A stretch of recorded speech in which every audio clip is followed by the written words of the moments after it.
విద్యా దీవెన ఇవ్వడం లేదు, ఎందుకు ఇవ్వలేదు అని, వసతి దీవెన ఎందుకు ఇవ్వడం లేదు అని చెప్పి తల్లులు అడుగుతా ఉన్నారు, మత్స్యకారులు అడుగుతా ఉన్నారు. మత్స్యకార భరోసా ఏమిటి అని చెప్పి ఇవన్నిటి నుంచి కూడా చంద్రబాబు నాయుడు ప్రజలను దారి తప్పించేందుకు, ప్రజలెవరూ కూడా ప్రశ్నించే పరిస్థితి రాకూడదు అనే ఉద్దేశంతో ప్రజల్లో భయాందోళన క్రియేట్ చేసే కార్యక్రమంలో భాగంగా ఈ మాదిరిగా దాడులు చేస్తూ, ఈ మాదిరిగా అన్యాయాలు చేస్తూ, ఈ మాదిరిగా తాను దిగజారిన రాజకీయాలు చేస్తా ఉన్నాడు. ఇది నేను ఒకటి హెచ్చరిస్తా ఉన్నా, ఖచ్చితంగా వీటి మీద ప్రొటెస్ట్ జరుగుతుంది. అసెంబ్లీ రోజున, గవర్నర్ ప్రసంగం రోజున ఉభయ సభలను ఉద్దేశించి గవర్నర్ మాట్లాడే ప్రసంగంలో గవర్నర్ను ఖచ్చితంగా నిలదీస్తూ, గవర్నర్ ప్రసంగాన్ని అడ్డు తగులుతూ, గవర్నర్ను ఖచ్చితంగా నిలదీస్తూ వైఎస్ఆర్సీపీ గలం విప్పుతుంది. దాని తర్వాత ఖచ్చితంగా మళ్ళీ మంగళవారము వైఎస్ఆర్సీపీకి సంబంధించిన ఎమ్మెల్సీలు, ఎమ్మెల్యేలు, ఎంపీలు, రాజ్యసభ సభ్యులు, లోక్సభ సభ్యులు అందరూ కూడా ఢిల్లీకి వెళ్తారు. వెళ్ళి బుధవారము ఢిల్లీలో సింబాలిక్ ప్రొటెస్ట్, సింబాలిక్ ధర్నా ఢిల్లీలో చేసే కార్యక్రమం కూడా చేస్తాం. రాష్ట్రంలో జరుగుతూ ఉన్న దాడులు, రాష్ట్రంలో ఉన్న లా అండ్ ఆర్డర్ పరిస్థితులను దేశమంతా కూడా చూసేట్టుగా, దేశమంతా కూడా దీన్ని గమనించి, దేశమంతా కూడా దీన్ని ప్రొటెస్ట్ను వాళ్ళు కూడా ప్రొటెస్ట్ చేసే విధంగా దీన్ని హైలైట్ చేసే కార్యక్రమం చేస్తాం. ప్రధానమంత్రి గారి అపాయింట్మెంట్ ఇప్పటికే అడగడం జరిగింది. అమిత్ షా గారిని ప్రెసిడెంట్ అపాయింట్మెంట్ కూడా అడగడం కూడా జరుగుతుంది. వీళ్ళందరూ కూడా అపాయింట్మెంట్ ఇస్తే వీళ్ళందరినీ కూడా కలిసి వీళ్ళందరికీ కూడా చెప్పే కార్యక్రమం కూడా చేస్తాం. సరే, ఈ ఇష్యూలో మీ చెప్పేటప్పుడు నువ్వు ఫ్లోప్ అవుతుంది కదా.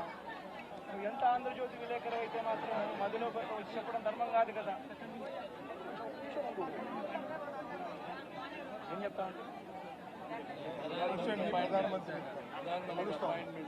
సీరియస్ గా జరుగుతా ఉన్నది ప్రకారం ప్రధానమంత్రి అపాయింట్మెంట్ను, హోంమంత్రి అపాయింట్మెంటు, ప్రెసిడెంట్ గారి అపాయింట్మెంటు, వీళ్ళ ముగ్గురు అపాయింట్మెంట్ కూడా అడగడం జరుగుతూ ఉంది. వీళ్ళ ముగ్గురిని కూడా కలిసే కార్యక్రమం కూడా జరుగుతుంది. వాళ్ళ అపాయింట్మెంట్లు ఇస్తే వాళ్ళని కూడా కలిసే కార్యక్రమం జరుగుతుంది. జరిగి వీళ్ళందరినీ కూడా రాష్ట్రంలో జరుగుతూ ఉన్న దిగజారిన పరిస్థితులను ఎక్స్ప్లెయిన్ చేసి, రాష్ట్రంలో ప్రెసిడెంట్ రూల్ పెట్టాల్సిన అవసరం ఎంత ఉంది అని చెప్పి కూడా గట్టిగా వాళ్ళ దృష్టికి తీసుకొని పోవడం కూడా జరుగుతుంది. నిజమైన అడుగుతున్నాను. ప్రధానమైన డిమాండ్ ఈ ఇన్సిడెంట్లో అన్నా, ఇన్సిడెంట్లో ప్రధానమైన డిమాండ్, ఈ ఇన్సిడెంట్లో ప్రధానమైన డిమాండ్ ఒకటేనా, ఆ కుటుంబం ఏం పాపం చేసిందని చెప్పి ఆ కుటుంబంలో ఒక మనిషిని చంపారు. చంపడమే కాకుండా ఆ కుటుంబాన్ని అప్రతిష్ట పాలు చేస్తూ, ఆ పిల్లాడి మీద ఎలాంటి చెప్పుకోదగ్గ హత్యలు చేసిన కేసులో, లేకపోతే ఒక ఫ్యాక్షన్ కేసులో, లేకపోతే తన ఒక ఫ్యాక్షన్ లీడర్ కిందనో, ఒక హత్యలు చేసిన వ్యక్తి కిందనో తనను ఒక ప్రొజెక్ట్ చేసి పోలీసులు ఏ రకంగా ఆ వ్యక్తి, ఆ పిల్లాడి వ్యక్తి ఆ జీవితము, ఆ కుటుంబం జీవితంతో చెలగాటలాడుతూ ఏ రకంగా వ్యక్తిత్వ హరణ చేస్తూ ఉన్నారో ధర్మమేనా? రేపు మీకైనా కానీ ఎవరైనా కూడా ఇదే మాదిరిగా చేసి మీరు హత్య కాబట్టి సింపతైజ్ చేయాల్సింది పోయి సింపతైజ్ చేయకపోగా మీరు హత్య రాజకీయాలు చేసే వాళ్ళు అన్నట్టుగా, మీరు ఫ్యాక్షన్ రాజకీయాల్లో ఉన్నట్టుగా, మీరు ఇంతకు ముందు ఏదో చేశారని చెప్పి తప్పుడు ప్రచారం చేసి ఆ తప్పుడు ప్రచారంలో భాగంగా మిమ్మల్ని చంపారని చెప్పి మీ మీద చేస్తే మీకు నచ్చుతుందా?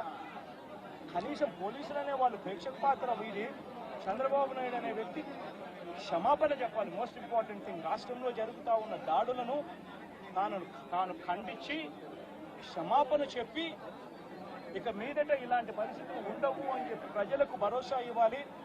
వైఎస్ఆర్సీపీకి ఓటు వేసిన వాళ్ళకు కూడా భరోసా ఇవ్వాలి. ఎందుకనంటే ఈరోజు ముఖ్యమంత్రిగా తాను ఉన్నాడు అని అంటే కేవలం వైఎస్ఆర్సీపీ నుంచి కూడా ఒక 10% ఓట్లు అటువైపున తన మోసానికి అటువైపున నమ్మి అటువైపున పోయిన ఓట్లే కదా. ధర్మంగా అది కదా ఈ మాదిరిగా చేయడం. మొట్టమొదటిసారిగా చంద్రబాబు నాయుడు క్షమాపణ చెప్పాలి. పోలీసులు వాళ్ళ విధులు నిష్పక్షపాతంగా చేసే విధంగా పోలీసులు అడుగులు ముందుకు వేయాలి. ఇవన్నీ జరిగే దానికోసమే ఒత్తిడి తీసుకొచ్చే కార్యక్రమంలో భాగంగా ఇవన్నీ చేస్తారు. రాష్ట్రంలో బీజేపీ